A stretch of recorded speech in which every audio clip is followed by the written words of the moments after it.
이번 시간에는 우리 SQL에 대해서 같이 한번 살펴보도록 하겠습니다.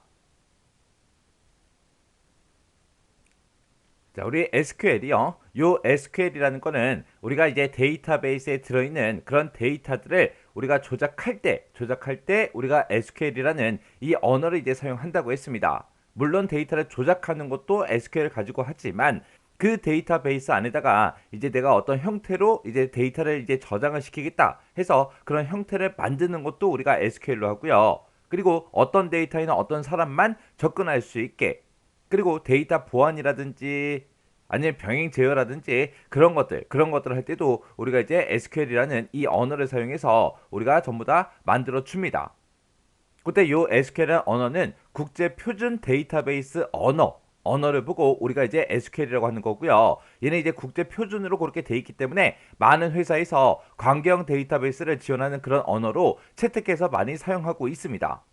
여기서 이제 관계형 데이터베이스 하고 나는데, 이 관계형 데이터베이스라는 거는 그냥 표 형태로 생긴 그런 데이터베이스를 보고 얘기해요. 해서 지금처럼 이렇게 생긴 거예요.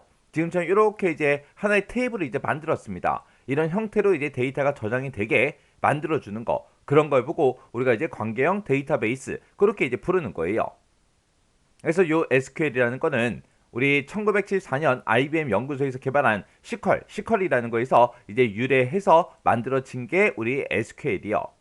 이 SQL이라는 거는 관계대수랑 관계해석 이런 것들을 기초로 해서 혼합한 그런 데이터 언어를 보고 우리가 이제 SQL이라고 하는데, 여기서 이제 관계대수란 말이 나오죠. 이 관계대수라는 거는 원하는 정보를 검색하기 위해서 어떻게 유도하는지 그걸 이제 기술하는 그런 절차적인 언어를 보고 우리가 이제 관계대수라고 하는 거고요.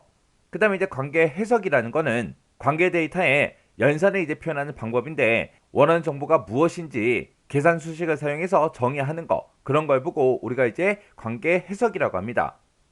이 관계 대수와 이제 관계 해석은 우리가 이제 뒤에 넘어가게 되면 우리가 데이터베이스를 이제 배울 때 그때 더 자세하게 배워요. 그래서 요 SQL이라는 거는 지리어예요. 지리어지만 지리 기능만 있는 게 아니고요.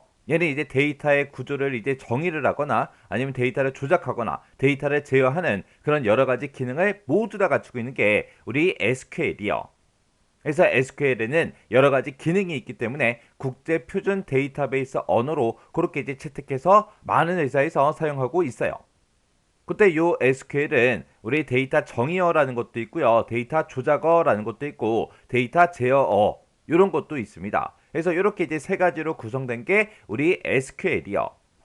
우리가 앞에서 이제 DBMS 데이터베이스 관리 시스템을 우리가 배웠죠. 거기에 DBMS의 필수 기능에 보게 되면 정의, 조작, 제어 이렇게 세 가지 기능이 있다라고 했습니다.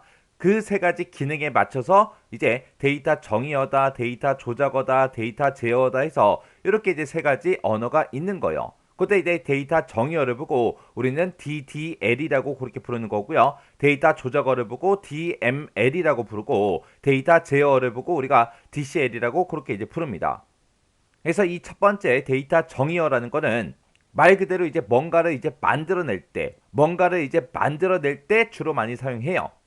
그때 이제 만들 수 있는 게 우리 스키마라는 것도 만들 수 있고요. 도메인도 있고 테이블도 있고 뷰도 있고 인덱스도 있고 해서 이런 것들 우리가 만들어요. 만들고 이런 것들을 이제 변경하거나 아니면 이런 것들을 내가 만들어 놓은 거를 이제 삭제할 때 그때 사용하는 언어가 우리 데이터 정의어 DDL이고요. 그 다음에 이제 데이터 조작어다 그러면 말 그대로 데이터를 이제 조작할 수 있게끔 도와주는 그런 언어를 보고 우리가 이제 데이터 조작어 DML이라고 그렇게 이제 부릅니다. 얘는 이제 데이터베이스 그 사용자가 데이터베이스에 이제 저장된 그런 데이터들 있죠. 그런 데이터들을 실질적으로 이제 사용하고 처리하는 데 사용되는 그런 언어를 보고 우리가 이제 데이터 조작어 DML이라고 부르는 거고요. 그 다음에 데이터 제어다 그럼 말 그대로 제어해 주는 거예요. 그래서 데이터의 이제 보안이 됐든 무결성이 됐든 회복이 됐든 병행 수행 제어가 됐든 이런 것들을 이제 할 수 있게끔 정의하는데 사용되는 그런 언어를 보고 우리가 이제 데이터 제어 DCL이라고 부릅니다. 그래서 우리 뒤에 넘어가게 되면 이제 데이터 정의어다, 조작어다, 제어다 해서 이런 것들에 대해서 이제 자세히 배울 거예요. 배울 거니까 일단 이번 시간에는 데이터 정의어가 DDL이다. 데이터 조작어는 DML이고 데이터 제어는 DCL이라고 하더라. 그리고 정의어가 어떤 역할을 하고 조작어가 어떤 역할을 하는지 제어가 어떤 역할을 하는지 그 정도만 기억하고 지나가시면 돼요.